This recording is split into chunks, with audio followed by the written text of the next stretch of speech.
Our next contributor this evening is called Krish Kandiah. Krish is the founding director, is that right? Founding director of Home for Good. Krish, what does Home for Good do in a nutshell? Hi everybody. It's nice to be here. Home for Good has a simple aim. It wants to find a loving home for every child in the UK care system that needs one. And so we specialise in fostering and adoption. Just as a bit of market research, put your hand up if you've heard of Home for Good in some way before. Yes, good to hear you. Good to meet you. It's working. Yes. Brilliant. Great vision. And you're also writing loads of books. So 3 new books here you've got? Yes, 3 books. Oh, thanks for asking. So one is the Home for Good book. We think this might be the book that's inspired more people to foster and adopt than any other book we know of. Okay, so there needs to be a health warning on this book. If you never want to care for vulnerable children, please don't read this book because it might wreck your life. So that's that book. This book, God is Stranger. There are some really weird passages, particularly in the Old Testament, where God does some stuff it's really difficult to understand why. I don't know when the last time you heard a sermon on the attempted gang rape of angels in Sodom and Gomorrah. So I don't know if that's a sermon series that you've done recently in your church. I think you could get at least 3 sermons out of that. But for a lot of people, they're absolutely terrified of some of those passages. And this book just goes for them and says, actually, there's more truth and help in them than you might have otherwise thought. So that's God is Stranger. And the last book, I'll talk a little bit more about in the session. It's called Faiththeism, Why Christians and Atheists Have More in Common Than You Think. I don't know if you've read any atheist books about Christians. I don't normally recognise the Christians they're talking about because they assume Christians want to blow up abortion clinics or we try to scare people into the kingdom by making hell houses at Halloween, which make people want to think about eternal life. Or I don't know if you've read Christian books about atheists. I often don't recognise the atheists they're talking about. They think every atheist is an undercover Richard Dawkins trying to destroy everybody's faith. Well, lots of the atheists I know are members of the PTA or they help out at their local football club. And so this book is trying to work out how do you find common ground so that we can live, work and share our lives together. So those are those 3 books. The good news is you can buy them at the back. Sharon, where are you? Stand up, Sharon. Can you have a round of applause for Sharon? Sharon works for Home for Good in this area.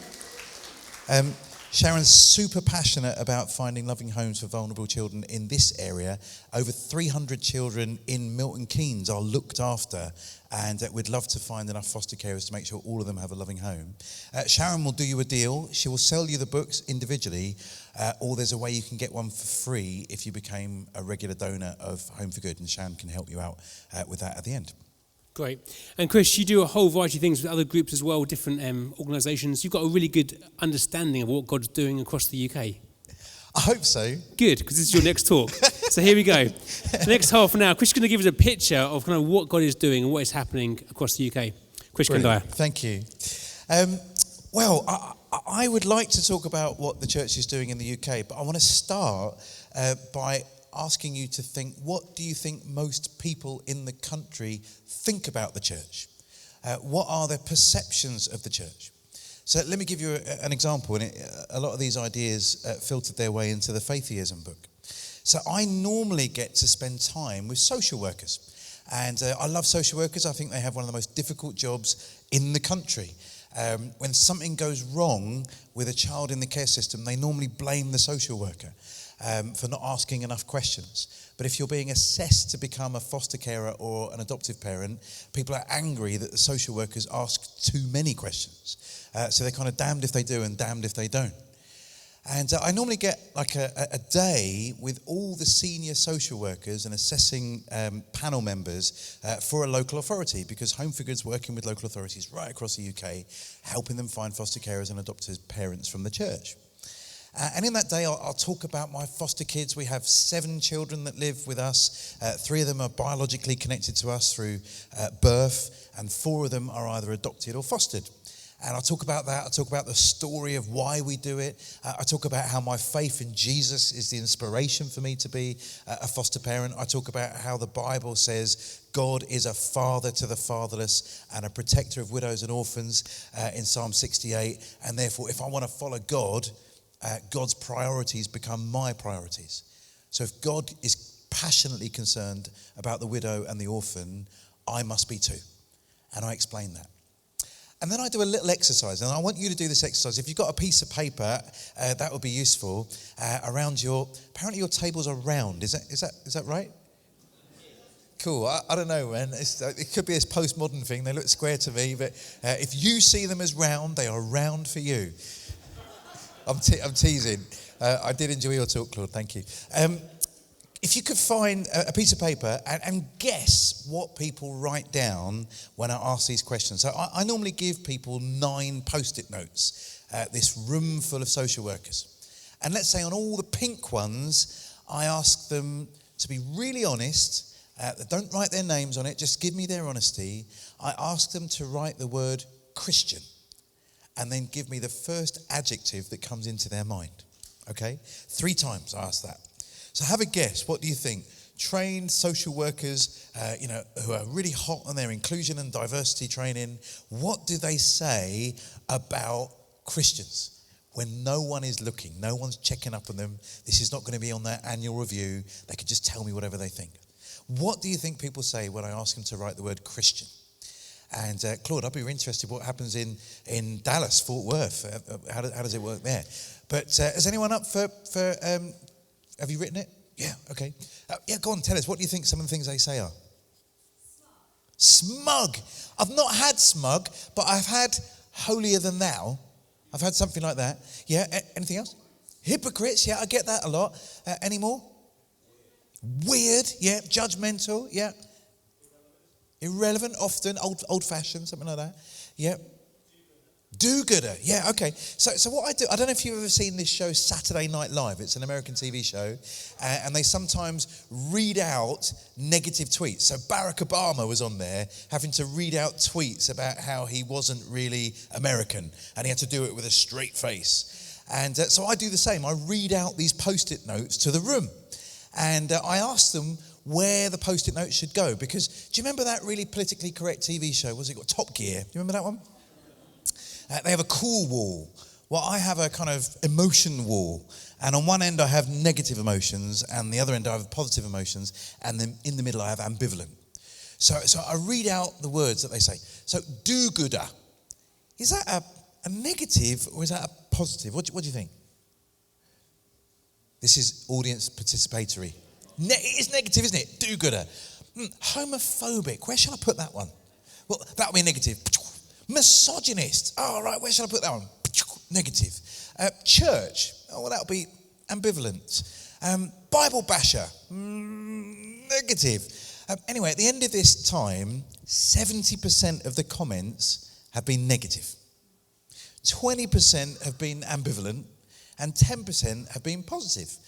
So compassionate, kind, caring, community, that kind of stuff. Now, have a go at this. I then ask people about the word Muslim, okay? And I ask them to put the same things down on the piece of paper, just their reactions. No comeback, say whatever you want. Have a go, see what you think they would say. You can talk to your neighbour if you'd rather.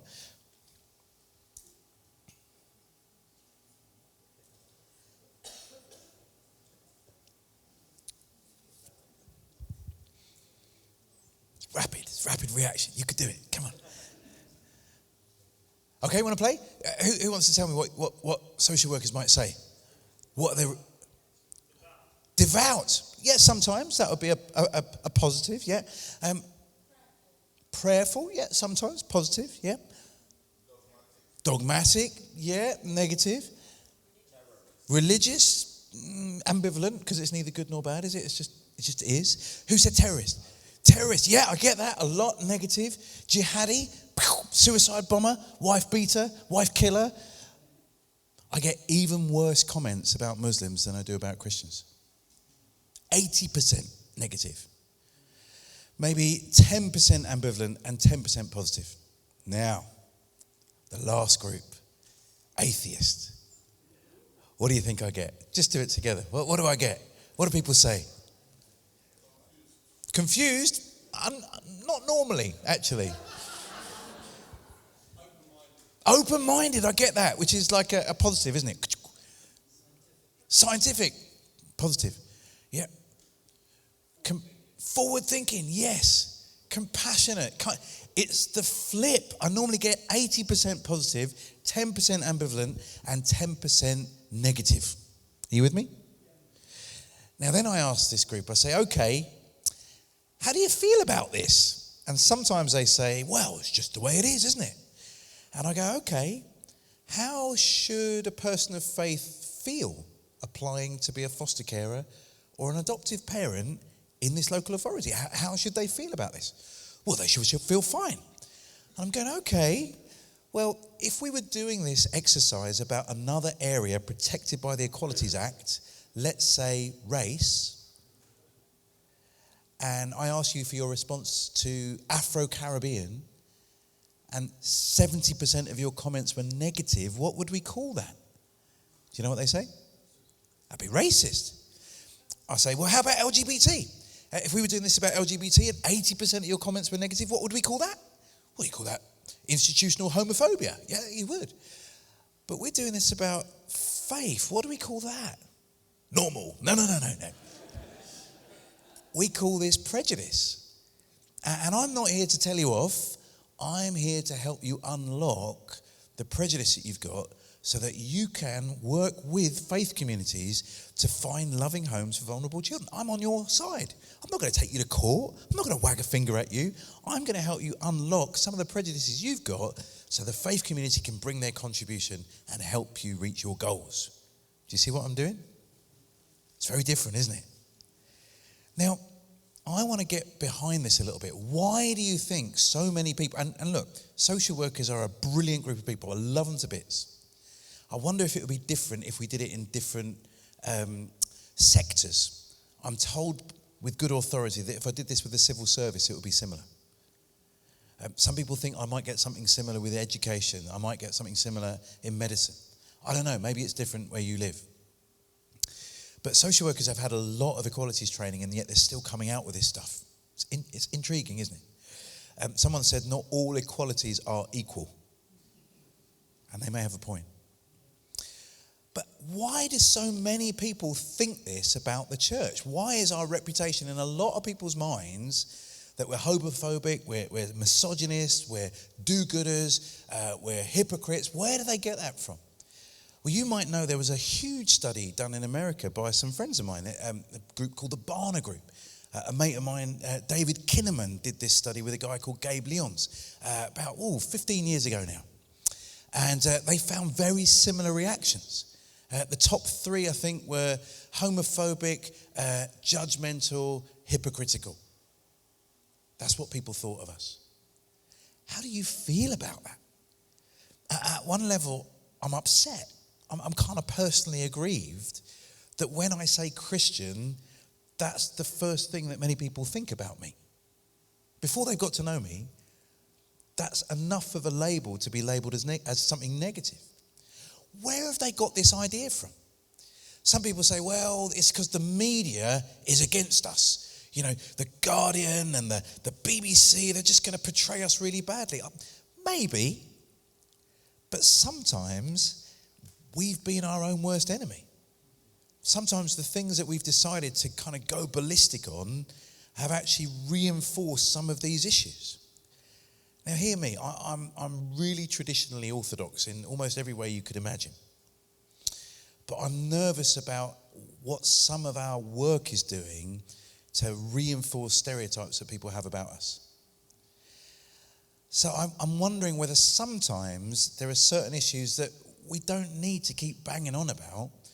We need to offer an alternative narrative. So, Jesus was asked the most politically sensitive question of his day. What was it? Tax. Should we pay tax to Caesar or not? How did Jesus answer the question? He was damned if he did and damned if he didn't, right? If you pay tax to Caesar, then you're a collaborator. If you don't pay tax to Caesar, then you're some kind of terrorist. So he didn't want to be labelled as either of those, did he? So he threw a question back at the audience. You know, in Proverbs 24, it talks in two basic parables next to each other. It says, answer a fool according to his folly, or he'll become, don't answer a fool according to his folly, or he'll become, no, I better read it to you. I'm going to get it wrong. Who's got, you want to race me to Proverbs 24? Did you used to play that game at Sunday school? I don't know why we call it the sword game. Did you used to call it the sword game? Draw your sword? Is this? Probably wouldn't do that today. I mean, it just sounds a little bit kind of. It was the sword of the Spirit. Yeah, but we used to do that in Crusader group. Anyway, I'm glad we're thinking of rebranding some things these days because could get us in more trouble than we need. Does anyone find it? Proverbs 24? Pretty sure it's 24. I think it's 6. Aha. Let's see if I find it. Oh, no, maybe it isn't. Oh, no. Having a mental breakdown today. Here we go. Where are we? Anyway, two proverbs next to each other. I thought it was Proverbs 24. One said, answer a fool according to his own folly, or he'll become wise in his own eyes. And the other one says, don't answer a fool according to his own folly, or you'll descend to the same level as him. And so in those proverbs, you've got seemingly two contradictory statements. But I think what the writer of Proverbs is trying to say to us is sometimes it is right to speak up, and other times you should be silent. The same Jesus that told us to preach the gospel also told us not to cast our pearls before swine. Sometimes you need to speak up, and if you don't, you'll be betraying the gospel. Other times, it's not worth speaking because you'll just box yourself into a corner. But all the time, Jesus said, we're supposed to demonstrate something of the character and grace of God in all that we do. Think about this. Jesus said, let your light shine before men that they may hear your preaching, be amazed by your fantastic worship songs. Let your light shine before men that they may see your good deeds and praise your Father in heaven. There's something illuminatory about the way the Christian church is supposed to live in the culture that demonstrates the character of God in an unmistakable way. Now, I'm not of the opinion where people say, preach the gospel, use words if necessary. Have you heard people say that? They attribute it to St. Francis of Assisi. Can't find anywhere where we actually said it. No one's ever shown me a reference. And anyway, if anyone could have preached the gospel just by their lifestyle, you'd have thought the Son of God incarnate would have pulled it off. But he didn't. It was impossible for Jesus to preach the gospel without using words. You with me? But equally, some people say, preach the gospel and just use words. Well, I'm sorry, if anyone could have pulled that off, that would have been Jesus, wouldn't it? But that wasn't him. He was the best preacher that's ever lived. But he demonstrated the gospel as well as proclaimed it. He fed the hungry. He helped the poor. He touched the leper. He raised the dead. He visibly demonstrated the coming kingdom in action, and he proclaimed it in word, both together. I think we're seeing a change in our church cultures where we're finding more and more churches trying to integrate these two things together. Sometimes we get it wrong. Sometimes we go down the word-only route. Sometimes we go down the action-only route. But I think where the churches are being most effective is when we combine those two well together. And when we begin to do that, I think we begin to shift the culture. Let me give you, for instance, back in any of you old enough to remember the 80s? The 1980s? Yep. Well, I was a kid in the 1980s. And good times. We had this thing called Kentucky Fried Chicken. Does that ring any bells?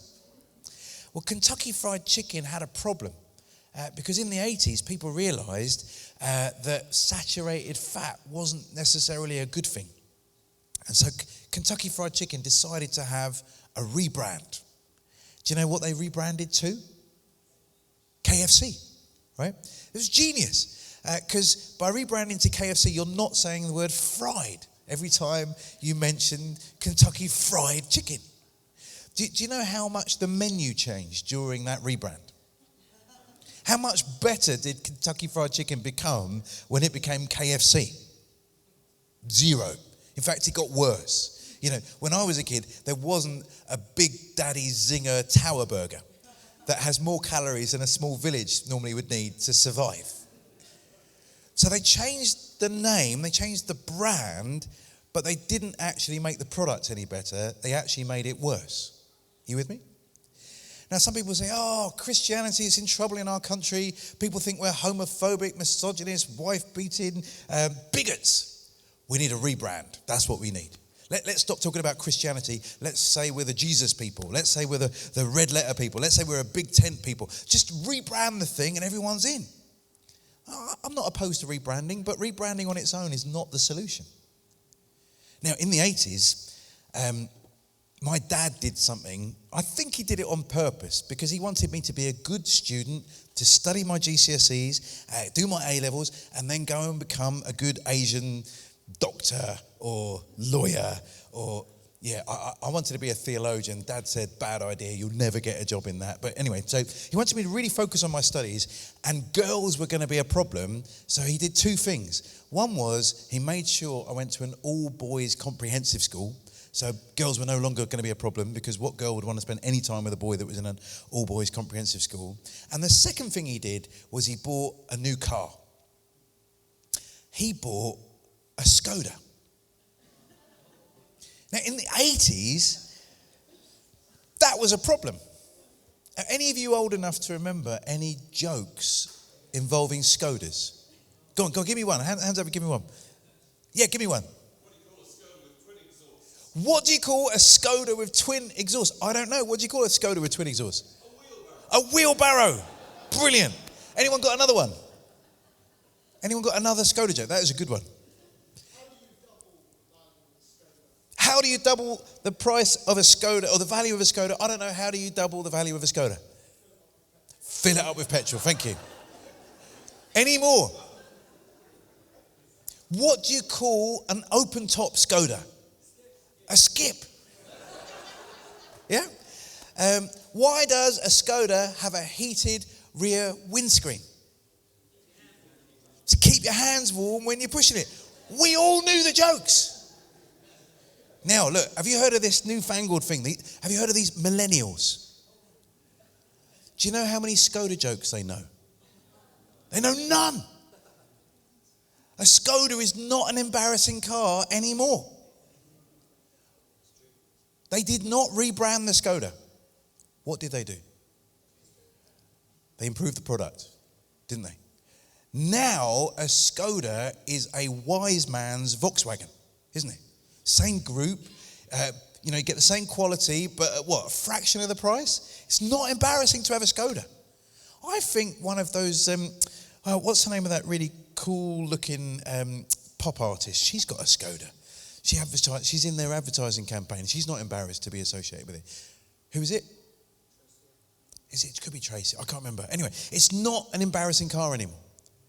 So I say one of the ways we help to reposition the Christian faith in this country is for us just to live out what we've been called to do in the first place. And we do that by stepping up and caring for the most vulnerable people. James 1:27, you know it? True religion that God our Father accepts as pure and blameless is kicking worship band. It's a beautiful thing, but not how the verse ends. Biblically sound expository preaching, also wonderful, not how the verse ends. Wonderful, auditorium, a wonderful gift, not how the verse ends. True religion that God our Father accepts as pure and blameless is to care for widows and orphans in their distress.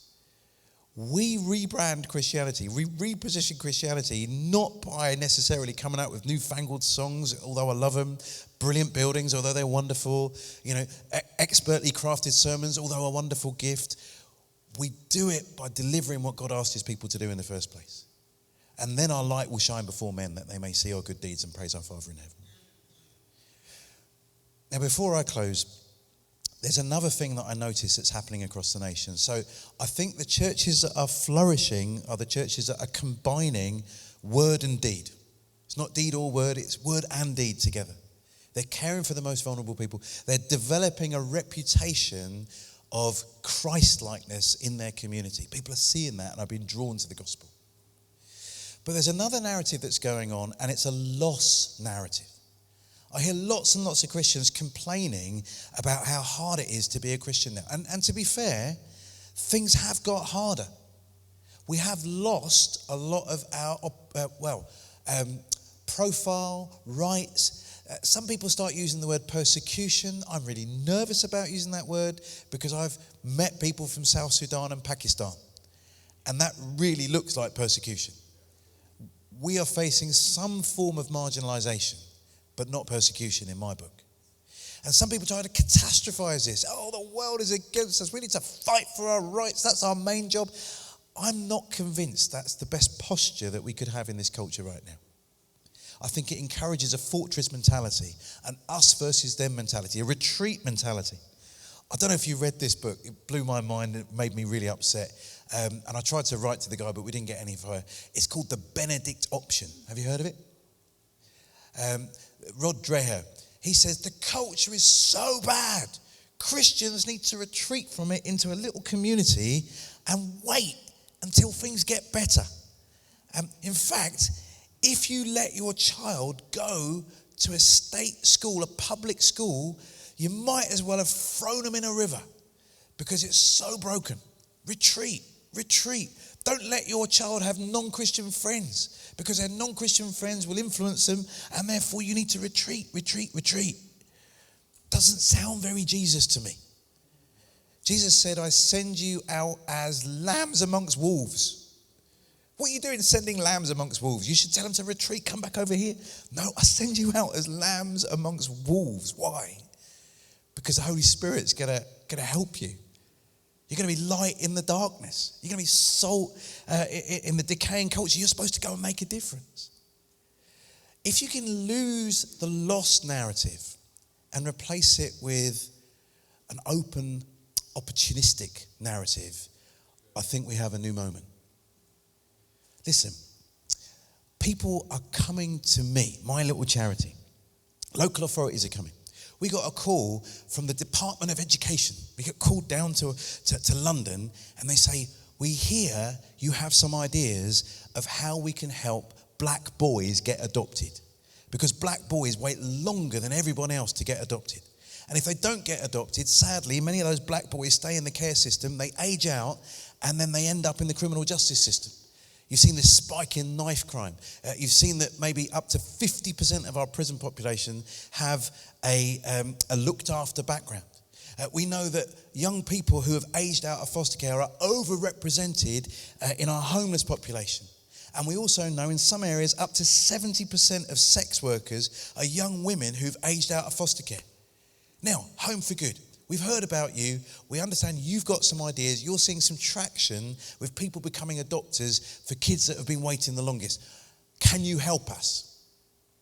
I'm going, yes, of course we can help you. That'd be amazing. Now look, they didn't say, Home for Good. We hear you're a Christian charity. You love Jesus. You believe in the Trinity. You've got a kind of traditional stance on sexuality. We've invited you in to give us your opinions. No, they said, we can see you're delivering. We're interested. Do you see what I mean? Same with Food Bank. Why do people go to Food Bank? They don't go to them because they're Christians. They go to them because they're delivering. And then they go, oh, you're Christians. We weren't expecting that. Never mind. We'll get over that. We'll still work with you. Do you see the difference? So instead of bleating on about how hard it is, step up, start delivering what God called us to do in the first place. Live such good lives among the pagans that they may see your good deeds and praise your Father in heaven. Care for the widow and orphan. That's true religion that I ask you to do. As you do that, the opportunities are there. This is a time of really tough austerity still. Many of you will know in your towns, all sorts of basic provisions are being cut. Whether that's community and mental health services, whether it's libraries, whether it's Sure Start centres, whether it's fostering and adoption, whether it's elderly care, all of it's going. And I'm angry about it. You know, I'd love to vote for a party I believed in. I can't find one at the moment. So we could sit there getting angry. Or we can go, hang on, here is an opportunity for us to step up. I met a guy down in Bexley, decided to take over the local library.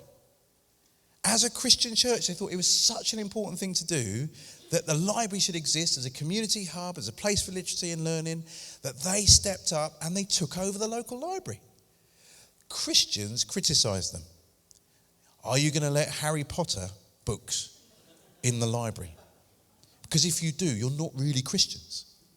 They said, we're going to let whatever book was already in that library be in that library, but we're going to make it the most Christian and welcoming environment we can because we want to be a light in this town. Are you with me? The opportunities are there if we step up and start delivering. And do you know what? That's what the gospel asked us to do in the first place. So I see there's a new opportunity, a new moment. And there are two different camps, I think. One is the glass half full. We just see how much we've lost and how bad it is. And maybe if we just rebrand and hide away from the culture, everything will be okay. And there's another group that's going, hang on, this is a tough time. But in dark times, that's when a little light goes a long way. We'll step up and shine. And I think that's where God is blessing and bringing all sorts of amazing opportunities. So I've been asked to give you some questions to reflect on. Okay, one question. I know for a fact in your town or in your city, there are not enough foster carers or adoptive parents. I know that because it is a national problem. It was BBC News last week that there are so many kids in care in many of our towns and cities that they're not even looking for foster carers. They're putting kids up in hostels, in caravan parks, in one local authority, in tents, and having social workers visit them. Simple question. What do you think God thinks about that? And what might he be calling your church to do to help with that? That's question one. And if you think it might be get involved in fostering adoption, Sharon is going to be here to help you at the back over there. Question number two. As you think about your church in your community, do you think most people have a glass half full or glass half empty mindset? And what might you do to kind of help with that? Does that make sense? Number one, we know there are looked after kids that need loving homes in your community. What does God think about that? Number two, in your community, is the church glass half full or glass half empty? What do you reckon? Number three, what do you think the most pressing need across our nation is if we're going to visibly demonstrate the glory, compassion, and grace of God? Okay? I know they need the gospel. Yeah, that's a given. But what are the most pressing needs as you look across the nation that will help the rest of this nation to look at the church, see our good deeds, and praise our Father in heaven? What is it? You might conclude like me, it's fostering adoption, or maybe there's something we're missing and you've seen something. It could be specific to your community, it could be something that you see nationally. What is the most pressing need and how can we get involved? Friends, it's been lovely to spend time. I'm going to be at the back for a little bit and I hope we get to chat later. Great. Thank you, Krish. Round of applause. Thank you.